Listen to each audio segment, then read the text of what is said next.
2000년을 흔든 십자가의 단 7마디. 오늘은 성경을 읽다 보면 누구나 호기심을 갖게 되며 늘 가장 깊은 묵상이 필요한 말씀에 관한 이야기입니다.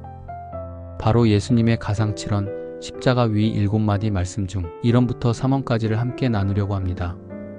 2000년 동안 수많은 신학자들을 붙들어온 부분이며 대부분의 역사학자들도 이 장면 앞에서 멈춰 섰습니다.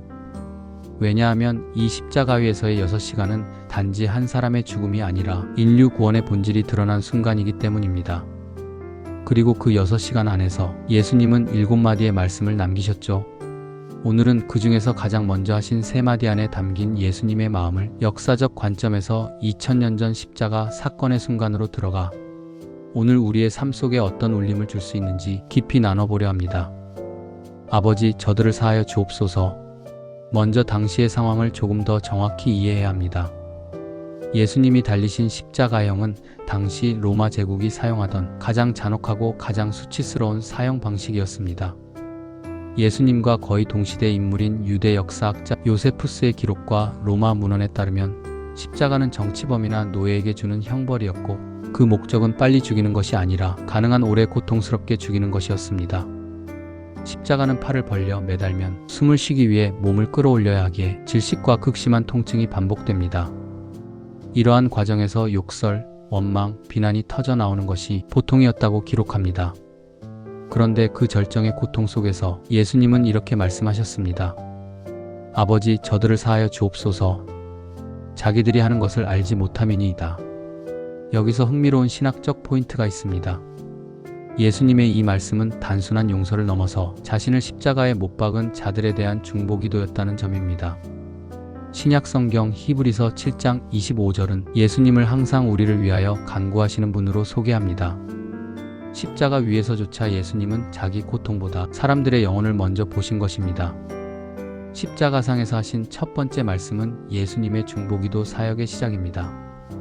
여기서 중요한 단어가 하나 있어요. 알지 못한다.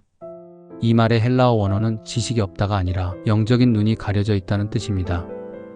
즉 예수님은 로마 병사들, 유대 지도자들, 대중들 모두가 자신들이 무엇을 하고 있는지 영적으로 보지 못하고 있다고 말씀하신 것입니다. 지금 이 표현은 우리가 인생에서 상처받았던 모든 순간에도 그대로 적용됩니다.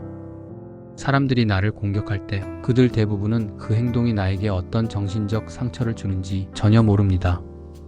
예수님의 말씀은 이렇게 들립니다.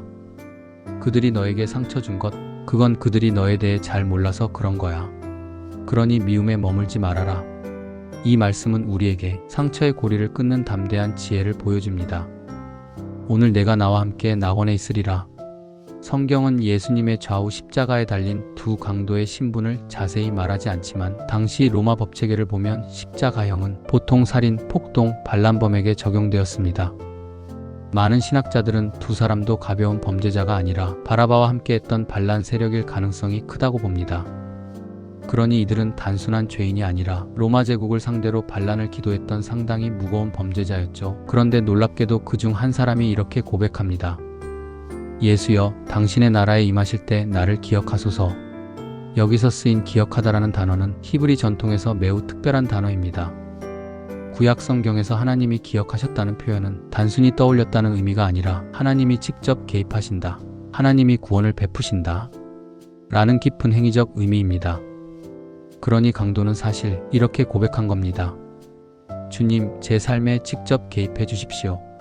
십자가상 강도의 외침에 대한 예수님의 대답은 기독교 구원론 전체를 흔든 한 문장입니다. 오늘 내가 나와 함께 낙원에 있으리라. 여기에는 3가지 중요한 신학적 의미가 있어요. 오늘, 구원은 미래의 일이 아니라 어떤 조건 달성 후가 아니라 일방적인 선물이자 바로 지금 주어지는 은혜라는 선언입니다. 나와 함께, 기독교 구원의 핵심은 천국이라는 장소보다 그리스도와 함께 있음입니다.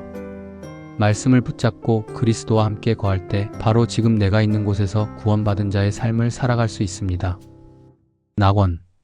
낙원을 의미하는 파라데이소스라는 단어는 원래 페르시아 궁정에서 쓰던 말로 왕이 초대한 특별한 정원을 의미합니다.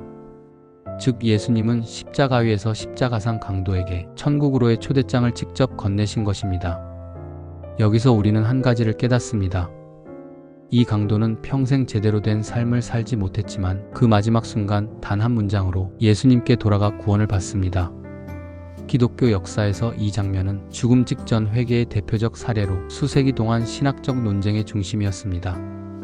그러나 예수님은 명확하게 선언하셨습니다. 오늘 내가 나와 함께 낙원에 있으리라. 지금 여러분 삶에도 그 동일한 은혜가 열려 있습니다. 지금 예수님께로 돌아서면 됩니다. 바로 오늘의 선택으로 예수님께서 주시는 영원한 생명을 얻을 수 있습니다. 여자여 보라 내 아들이다. 십자가 옆에는 예수님의 어머니 마리아가 서 있었습니다.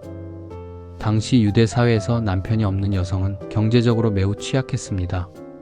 사회적으로도 보호받기 어려웠죠. 예수님께서 죽으시면 마리아는 사실상 완전히 무방비 상태가 되었던 것입니다. 그래서 예수님은 자신의 마지막 순간에도 어머니의 삶을 먼저 생각하셨습니다. 한국어로 여자여라고 번역되어 좀 차갑게 들릴 수 있지만 헬라어 원문은 깊은 존중을 담은 부인, 어머니라는 표현입니다. 요한복음에서 예수님은 가나 혼인잔치에서도 어머니에게 이 동일한 표현을 사용합니다. 즉, 어머니, 사랑하는 어머니와 흡사한 뉘앙스입니다. 예수님은 요한에게 말씀하십니다. 보라, 내 어머니라. 이 말씀은 단순히 부탁이 아닙니다. 새로운 공동체를 창조한 말씀이었습니다. 예수님의 제자였던 요한은 혈육적으로 마리아와 전혀 관계가 없었기 때문입니다. 예수님의 가족은 혈육이 아니라 하나님의 뜻을 행하는 자들이라는 예수님의 가르침이 십자가 아래에서 실제 사건으로 성취됩니다. 예수님은 자신의 죽음 앞에서도 가정을 세우고 관계를 지키고 사랑을 완성하십니다. 오늘 우리가 가장 큰 고민을 느끼는 부분이 바로 가족 안에 있을 것입니다. 부모의 돌봄, 자녀의 미래, 가정 안의 책임. 예수님의 이 말씀은 그 모든 걱정 앞에서 이렇게 속삭입니다. 사랑은 끝까지 책임지는 것이다. 그리고 그 사랑은 혼자가 아닌 함께 가는 것이다. 지금 당신을 향한 하나님의 음성. 오늘 우리가 살펴본 세 가지 말씀은 그저 감동적인 문장들이 아니라 사랑의 용서, 구원의 약속, 끝까지 책임지는 사랑 이라는 복음의 핵심 세 기둥입니다. 그리고 이 말씀은 2000년 전 골고다 언덕에서 끝난 이야기가 아니라 지금도 우리 삶에서 살아 움직이는 하나님의 음성입니다. 혹시 오늘 이 말씀이 여러분의 마음 깊은 곳에 닿았다면 그건 우연이 아닙니다. 예수님은 지금도 당신을 향해 말씀하고 계십니다. 바로 오늘이다. 지금이라도 늦지 않았다. 나와 함께 내 삶을 다시 세우자. 오늘 영상이 여러분의 마음에 작은 빛이 되었다면 구독과 좋아요로 함께 해주세요. 여러분의 참여는 이 귀한 말씀을 더 많은 분께 전하는 소중한 통로가 됩니다. 다음 영상에서는 예수님의 가상 7원 중 4원부터 7원까지 십자가의 가장 깊은 사랑과 부활을 향한 소망까지 그 안에 담긴 예수님의 마음을 함께 나누겠습니다. 오늘 하루 평안하시길 바랍니다. 감사합니다.